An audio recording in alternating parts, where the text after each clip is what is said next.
Welcome to another video. For many reasons, there isn't much audio to this video, so we thought we would do a commentary and hopefully that will work out well, because the commentary we did for the wash crossing, lots of people seem to enjoy as well, so hopefully it will work for this one. So in the last video we arrived in York, and I can't remember if we said or not, but the main reason we came back to York was specifically to go up the River Foss, because when we came to York 2020, we couldn't get up the Foss. We travelled past a bridge that was clad in a lot of scaffolding because they were going to be doing some repairs and everything. The boat could have made it under, but officially we weren't allowed to pass through there, so officially they'd closed down the lock. We basically had a choice of either staying on the York Ouse for quite a while, or we needed to just continue travelling. And because the Foss is a very short branch, though there was the temptation of the Silver Propeller, we just decided to move on and revisit it later, possibly by canoe or something. Yeah, and like the reason we wanted to visit it is firstly because Michael wants to go everywhere, and secondly because it, as Michael just said, it's a Silver Propeller location and we have to collect them all.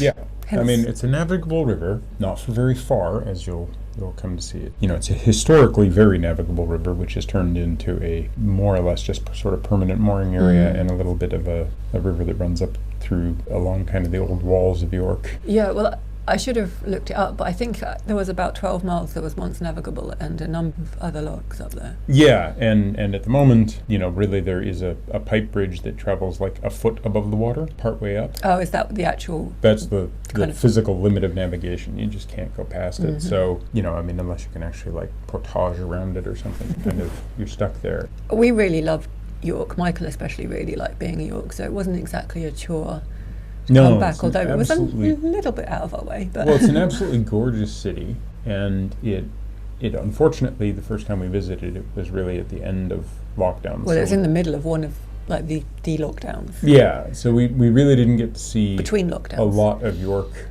back in the day, the first time through. So it was really nice to visit at this time. Like, obviously it's an incredibly historical city. You know, when you realize that a Roman emperor was announced there, the age of York is incredible, and the fact that it's got all of these layers of history and has turned into a very modern British city that is quite pleasant to walk around. Like, almost everything is in relatively traversable walk. Mm-hmm. You know, it's just a very nice city to find yourself in, other than the fact that the river itself can suddenly flood, which did happen to us. That'll be the next video.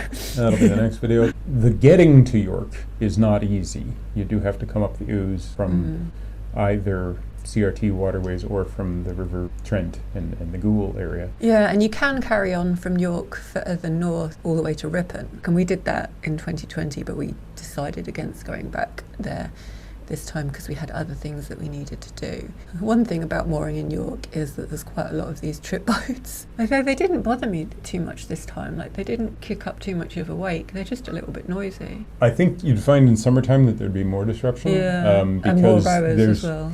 Well, there's the trip boats, there's the rowers, and then there's the rent-it-yourself boats. Oh yeah, they were the worst. Yes, and that fleet of rent-it-yourself sort of little things that complete amateurs can get on and tool around with was largely out of action during the wintertime. Yeah. So the trip boats themselves, they're substantially large boats, but they don't move so fast that they kick up a huge weight. They're all catamarans, so they're fairly maneuverable, and they're not really pushing, you know, a lot of a wake at any point. So other than a little bit of rocking up and down, there's nothing really disruptive about them, other than when they fire their horns off when they're about to turn or something, or if one of those little self-drive boats gets in the way, which every time there's a self-drive boat out, it gets in the way and you start hearing a lot of horns going on. So the self-drive boats might have been our plan B for getting to the Foss, but luckily we didn't need to do that because we brought Perseverance.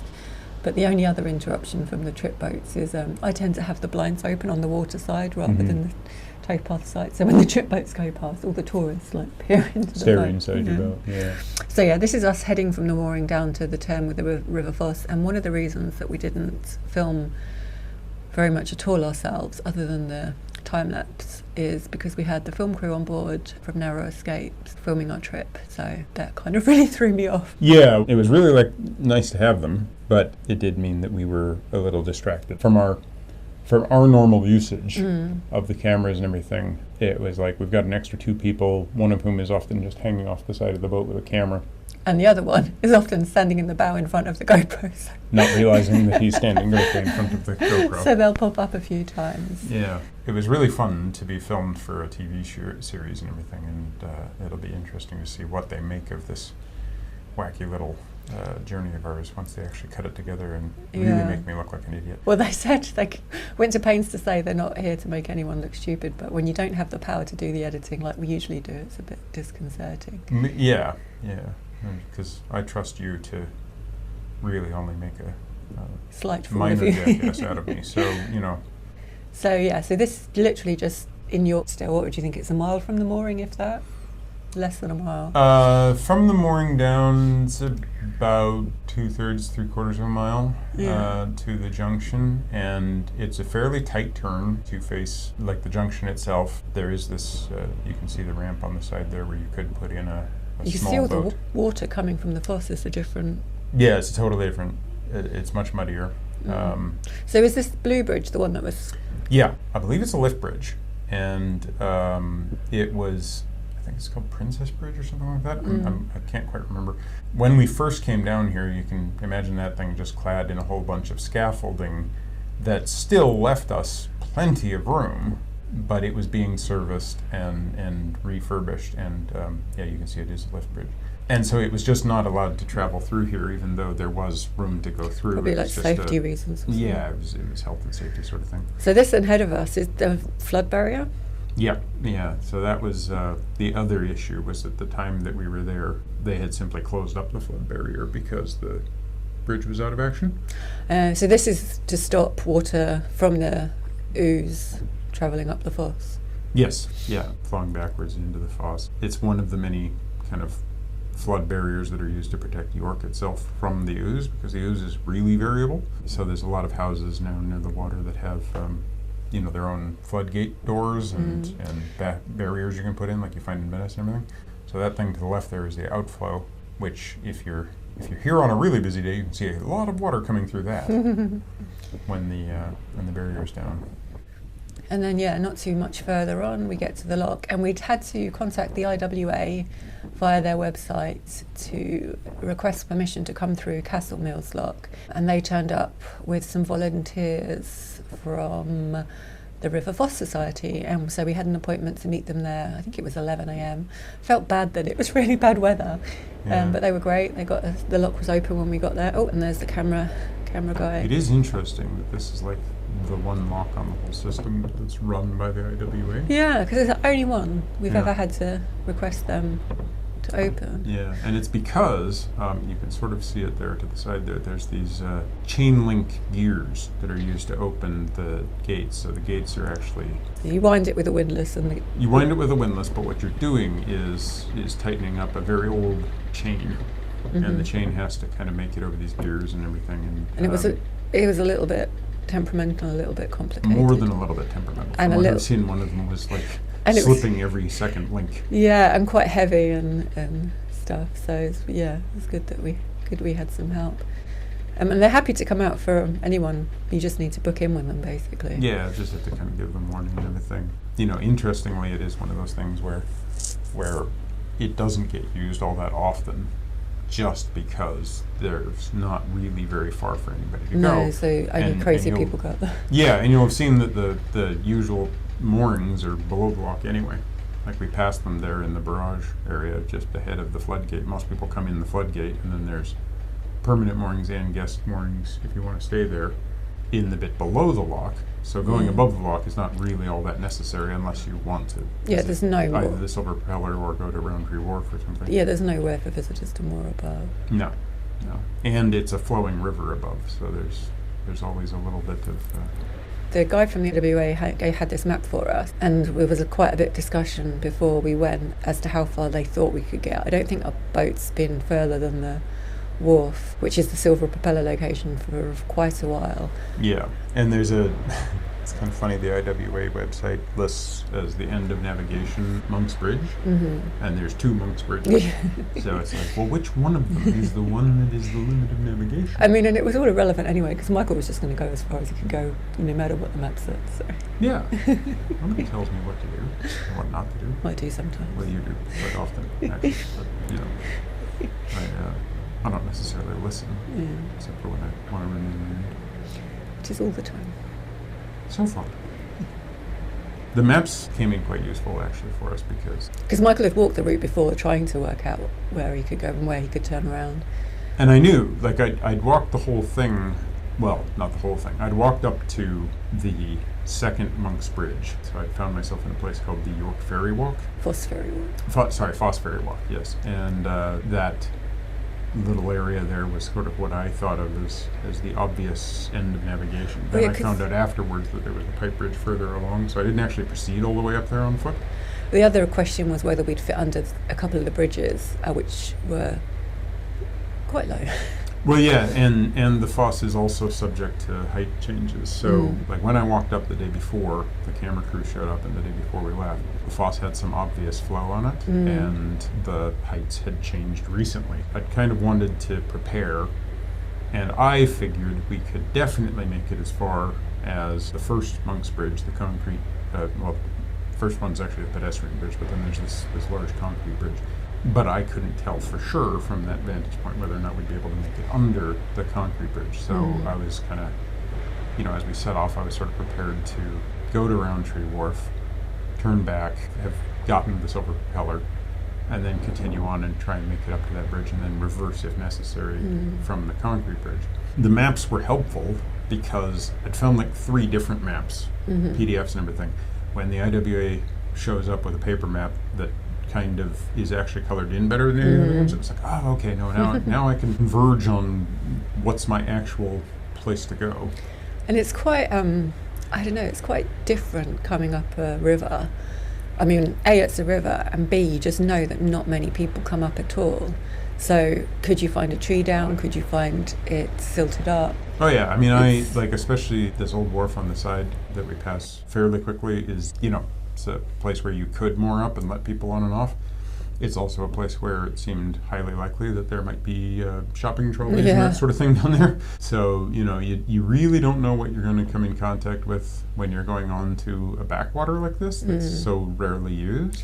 So this building up here is one of the factories. I think that was the warehouse. So this is the loading thing. I mean, beyond this is what's now the chocolate apartments or chocolate something. Oh, so it's been converted into apartments. Yes, but that building was like a storage facility and everything, and then there was a whole manufacturing area here for Roundtree. Well, I think it's just stunning the way it's kind of, you know, on the junction there. Yeah, but it's funny to think that barges were being used to, you know, ship chocolate. It's like when you understand it's being used for coal, well, that makes perfect sense because you're going into a mountain and everything. It's being used for pottery, well, that makes perfect sense because the water protects the pottery from shattering. It's being used for chocolate. Why would you use chocolate?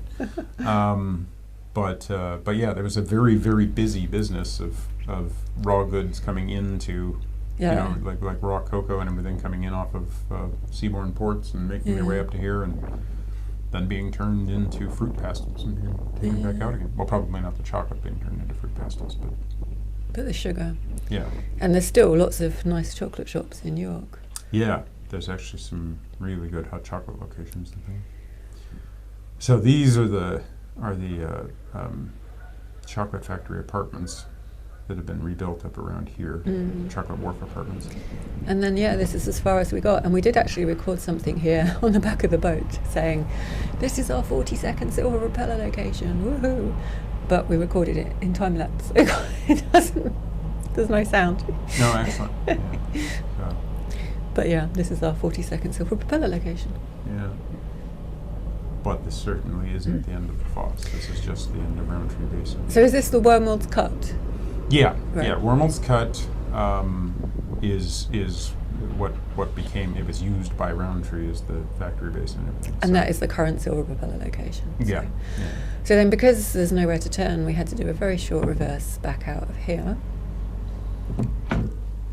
Which is quite straightforward because it's fairly wide and other than a few locations here, we weren't exactly exposed to the wind. There was a little bit, that's why we ended up bouncing off that tree.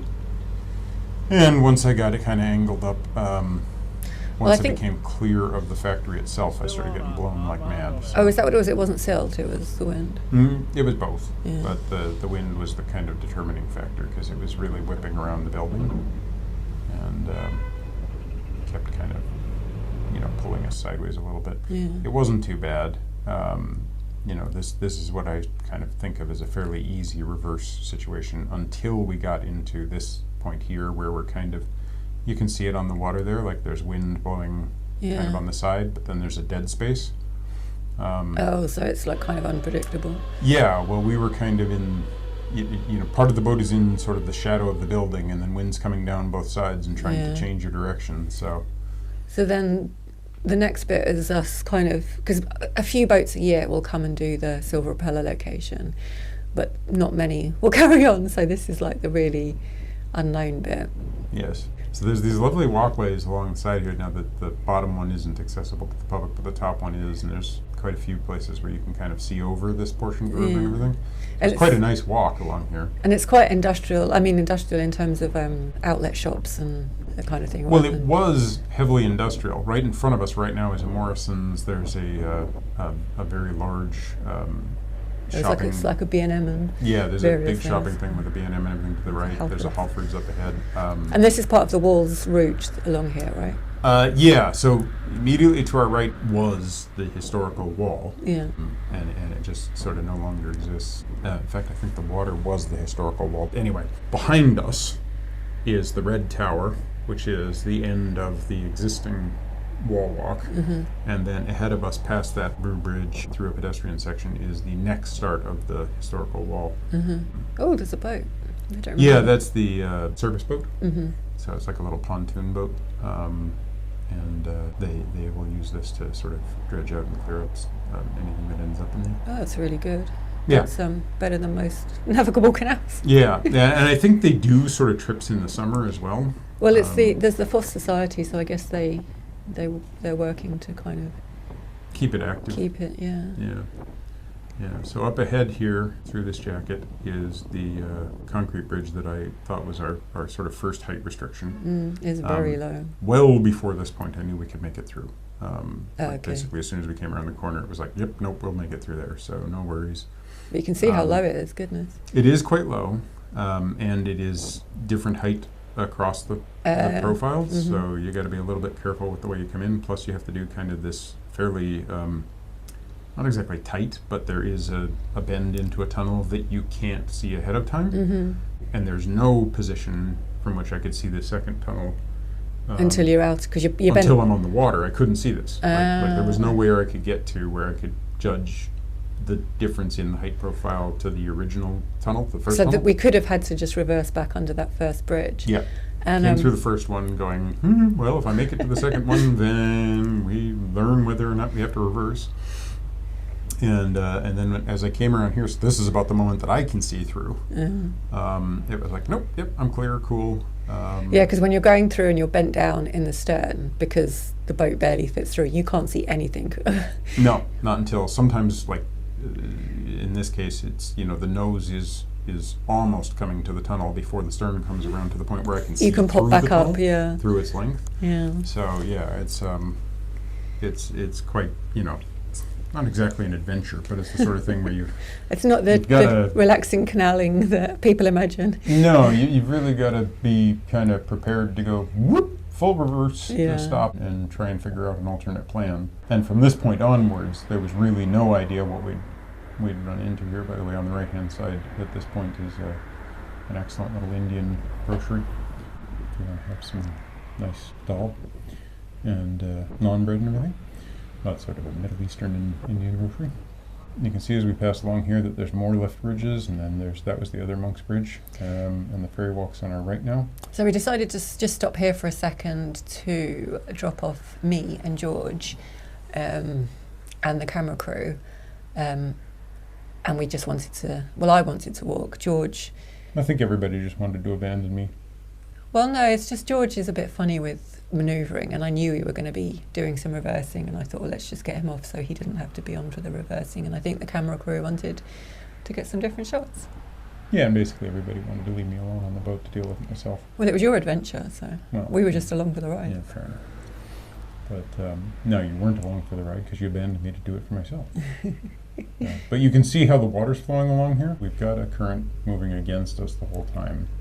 So the good thing is that means that I can make very, very, very slow, steady progress by just turning the engine into forward gear and just matching it to the speed of the water. I can just kind of hover in one place.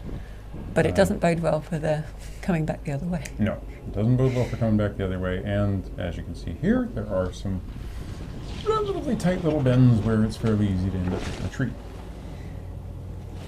We did end up with a few branches in the bow. Yeah, it's a good thing to take your chimney down and anything vital off the top of the boat before you try and make these sort of maneuvers. Caught on camera for Channel 4. Well, the reality was that once we'd crossed under the second Monk's Bridge, once we'd kind of gone past the point where there was the ferry walk, I didn't know what the heck would be coming up in any of the next of it. I hadn't seen any of the rest. And so basically I had to just kind of push forward and try and figure out as I went whether or not there was anything that I was going to impact with or get stuck on. And you're used to me pointing a camera at you or a phone at you, but you had like this big old professional camera being pointed at you, and the guy from the IWA was like taking pictures as well. So it's like yeah, it felt a little bit more like pressure. Well, it felt more like having a bunch of gongoozlers watching me than anything else. Oh, that's good. It's like I've got a lot of attention on me. And the whole time I think I'm trying to make sure that I don't make a complete cock up of the whole thing by ramming into, anything solid or doing anything horrendous to a duck. I think by this stage as well, we were all thinking, he's going to stop now, he's going to stop now. And you were like, just try this, round this next bend, or just try a little bit further. Yeah, well, there's a point at which it starts to get masochistic. Like, for instance, here, you can see all of this reed growth on the right-hand side. Yeah. And that means that I've got like quite a lot of root material and mud and everything that if I run into, the prop will get jammed. Then you've got more on the left up ahead. So it's like, I'm thinking, as I'm moving up here, I'm thinking, I'm going to have a hard time with this reverse. Being carried by the flow of the water. Yeah, and having less steering because you're in reverse. Well, effectively no steering because you're in reverse. Oh, yeah. The nice thing about the current is that it's going to more or less drive me in a straight line. Oh, so yeah, it will carry you through the flow of the river and hopefully more or less. Like in this direction, as long as I can keep the nose kind of pointed between the reeds, I'll be fine. And as long as I can keep the rear pointed between the reeds, on the reverse, I'll be fine. But it can get very tricky because what you can't see in any of this is where there's inflows coming in off of any kind of sewage outflows or anything else that's going to be dumping water into the area because of rain. You've got the flow of the river, but now when you've got an influx coming in, some of which can be, like there are streams and everything that come in on the right-hand side, and so you've got a place where you're moving forward, you pass a stream you can't really recognize, and it's pretty hard to realize that the flow of the water just went from 3 miles an hour to 1 mile an hour because some of that extra flow is that stream adding to the river. And if you can't see the stream, like because usually in a canal where there's an outlet, you'll know to you'll actually physically see it, so you'll know to compensate. But if you can't see it, yeah, then you but don't. When there's all these trees and everything, it's like I have to have seen it on a map or something to have any idea whether or not there's a flow coming in. Yeah. And I'd noticed a few times on the way up that I've moved from an area where I've got a flow down of a certain rate, and then all of a sudden it's slowed, but I don't know why it's slowed. Yeah. Right? So this is the point where you finally say, that's it. I think we'd gotten to the point where I could see in the distance the next bridge. We did get stuck briefly right at the end, if I remember correctly. But also I could see the last bridge was around the corner, and the last bridge has a pipe running across very low down, so I don't want to go anywhere near that pipe. Yeah. Right? I just want to go as far as is reasonably possible. And that's with that And point. there's a bend, and I don't want to go around that bend because I'll be coming back into this tree. Right? So I was just like, okay, time to call it. Also, I think I'd hit the point where my level of anxiety was just getting high enough that it was like, I think I'm done. Now you've got the issue of reversing down a river is its own trick. With the flow. Yeah, And well, really, the funny thing is it's not so much with the flow as in letting the flow do the job. Yeah. Just trying to use the propeller to aid the flow in not ramming me into anything that's going to get us stuck. My main worry reversing is not getting the prop or the rudder stuck into any mud. Yeah. Because the flow will then pivot us around that. Yeah, or push you jam further us in into really it. hard. Yeah. I am in reverse, but it's like I'm not really using that as the main propulsion. I'm kind of letting the river water pull me along, and I'm trying to use the prop every so often to just kind of make sure I'm moving in a straight line. There's no official winding holes here, so on the way up, kind of eyed up a few places where we thought you could turn, but it's hard to judge if it's wide enough for a 57-foot boat and if it's deep enough on both sides for a 57-foot boat. So we didn't, as you're reversing, we didn't actually know how long you were going to be reversing for. No, and my main concern was trying to hopefully get that reversal done before that 2 tunnels in a bend was the ideal. But I was like, I don't know if I'll be able to before that, because that was the first place I knew where there was definitely enough room. The profile of the boat would rotate around within those 2 positions. Yeah. There was more than 57 feet of lateral movement allowed. Like, just freedom of rotation was there. Whereas everywhere else, it's like there's a few places where you can see the trees go in because there is an inlet there. Yeah. For instance, near the ferry walk, there's a place where the shore is definitely indented quite a bit, and, and you could maybe wind there if you could get your nose in. But the first place I was certain, yes, I can do a rotation, but I still don't know how deep the water is, and I still don't know whether or not there's any underwater obstacles in the way. Yeah. But the width is there, was at the bridge, so I'm coming back hoping I can find a place where there's the possibility. Driving backwards looks a lot worse from the GoPro's position than it does from the person. Yeah, it's a shame we didn't have any more different footage, but we just weren't in that frame of mind on this day. No, we were too busy getting videotaped by someone else, really. Yeah. And I was too busy trying not to sink our home, which is, quite important. Well, mildly important concern. Though I do seem to have gotten some of the plant life stuck on our home here. So if that was a long reverse through that tunnel, was that complicated? No, it was more just sort of terrifying. Okay. Because I really have only a couple of feet in the middle where the whole profile of the boat can go through, so I just had to get lined up again. One of the tricks is tricks. The difficulty is just to make sure you take it slow. And what you don't want to do is come into a tunnel like that where you're at an angle where any of the parts of the boat's walls can get stuck into the stone. So is this the first point you tried to do the turn here? Yeah. After this tunnel and the next one, there's a wider section. I didn't want to put the nose in on the far bank, so I tried to put in the rudder. And I thought I might be able to get a rotation in here, but the reality was we were too wide. Was it that we were too wide, or was it that there was too much flow pushing against the stern as you tried to push the stern round? No, there wasn't too much flow. Like, I could have overpowered the river at any point with the rudder and the prop. It was really just... there wasn't enough room. Yeah, there just wasn't enough room to make the rotation. The nose came in, got stuck, and then I got up against that wall there. Like, I couldn't make out the Armco on each side. Yeah. So I thought there might be more room for the bow to go in a little bit further, and then I might be able to rotate around. But turned out, no, I definitely didn't have 57 feet. I had maybe 45 feet. Right. Yeah, there just wasn't anywhere near enough room. It can be really hard to guess. If I'd done myself the favor of coming out with like a rangefinder or something and taken a few measurements, I probably could have been like, okay, I got a much more well planned for this whole thing. So yeah, because reversing is much slower than going forward. It's quite a long process to get around these bends and. Oh yeah, well, especially because like going in a straight line, so you can see that little lip there of on the bridge. That's the sort of thing where, like, if it clocks into us, that can flip us. It can really be a problem. So I had to like make sure that the bow was well out of that. Like what I don't want it to do is actually run into any portion of the back of the boat that's going to cause us to pivot. Yeah. So instead, I want to make sure that I'm coming through with enough clearance so that if it does clock onto any corner It's of the gonna boat, be a scrape. it's going to scrape it and push it instead of Pivot us. instead of lock onto it and pivot in any way. And you know, things like this where the designer of the bridge has put in this 45-degree profile do not help a boater. It'd be nicer if that was all clear, but yeah.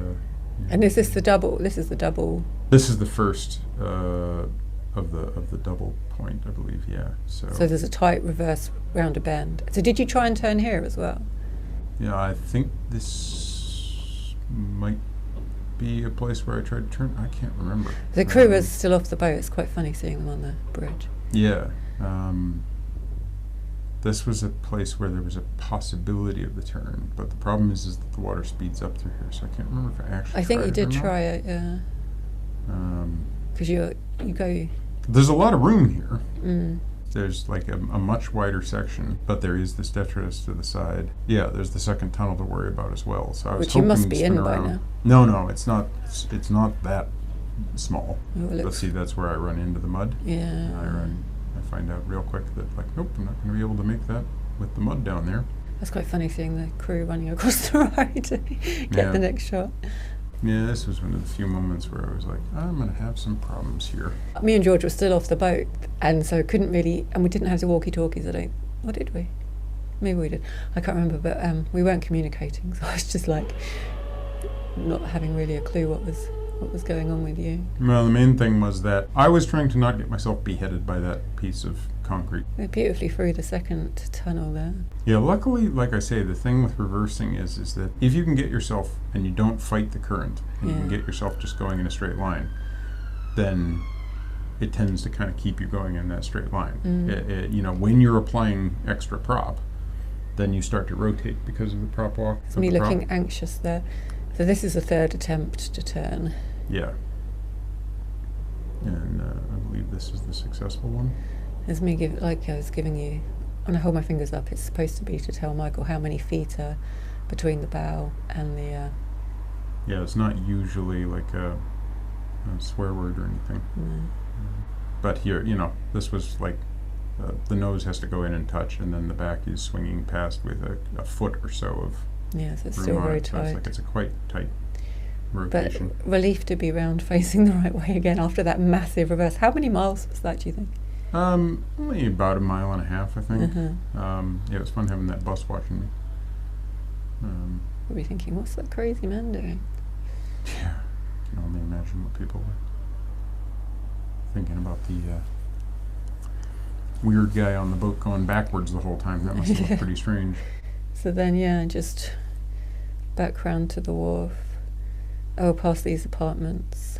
The whole time here, I'm thinking, do I need to slow down and speed up to make it so that they can get better shots off of Yeah, those bridges? they were pretty good. They were just like, do your own thing and we'll film. Mm-hmm. But it took me a while to get used to that because the first day they filmed us was in Sheffield and I was kind of expecting them to tell us what they wanted, but they just wanted us to do our own thing and they'd catch it. So it was really, really good. Mm-hmm. But they wanted to get back on the boat here, so you pulled over just here and they jumped on. And then I walked back with the IWA volunteer Noel to the lock, which was a much longer and more complicated walk than I realised, and I would have got lost if I wasn't with him. So you beat us back. Oh yeah, there's no pathway along No. this, so there's like a kind of We were like crossing busy roads and all sorts. you got to run through. Going through courtyards. It's really funny because like as the crow flies, it's a very small distance. But yeah, York is just encrusted in this area around the canal in such a way that there's like no towpath and there's no obvious pathway except for through sort of downtown York. And it's very, we're surrounded by roads and shops and everything. So yeah, Yeah. back at the lock. Volunteers were there waiting, bless them. So this had been a couple of hours that They'd just been sitting out there. I don't know if they'd come back or whatever, but it was really I'm good of hoping they were them. getting calls going, "Is Mad Nuts going even further up? Yeah. Go get yourself a coffee." No, see, I'm sitting on the back going, please get that thing open because I'm being pulled over this weir. Yeah, and they're trying. They're trying. So yeah. Still taking me off of the weir. Success. We made it, and then just back through the lock. Yeah, and it was a really nice day to do all of this. I had a lot of challenges from the wind. I had a lot of challenges from the river. The main stress for me though was being photographed. Yeah. More than anything else. Just being observed doing it all. I mean, they were such nice guys, but at the same time, it's just alien, isn't it? Yeah, it felt really strange to me to be, when it's you and me and it's just our little cameras and everything. I kind of, it's an iPhone pointed at me. I've worked with cinema cameras. I know my way around these big cameras and everything. Like I've spent a lot of time behind large cameras and on sets and everything. So like I'm not unaware of the things, but I've never had them pointed at me. Yeah. So it's just different, isn't it? Yeah, well, because I'm wanting to do this sort of silly obsessive thing of going to the end of the canal that I want to do for my own weird egotistical / OCD / just goofball obsession thing to go to the ends of roads. When it's you and me, and I know you quote unquote understand why I do this stuff, why I want to do these sort of silly things, and why I will push on forward, and you'll be like, why is he going that extra mile? Well, but you just let me. And but to share it with the crew and then the TV audience in the future it's weird because it's like I do trust them to edit the film and everything in such a way that it puts us into a good light, but it's like, or just an accurate portrayal. Yeah, but the funny thing about it for me is just that being observed by this big camera that has greater weight to it. Like it feels like I'm being judged more, and if I screw up, I'm gonna really make a fool out of myself. But it would make great TV. But it'll make great TV. So it's like, so there's this part of me going, well, commit to it, because if I completely botch this, at least it ends up being good telly. But at the same time, there's this real feeling of man, don't mess this up. Yeah. Like for me, the drop down in my stress level when they left. Well, I think you had to run off and kind of decompress, didn't you? Yeah. Straight away. Like it was just, it was a lot. Like it was.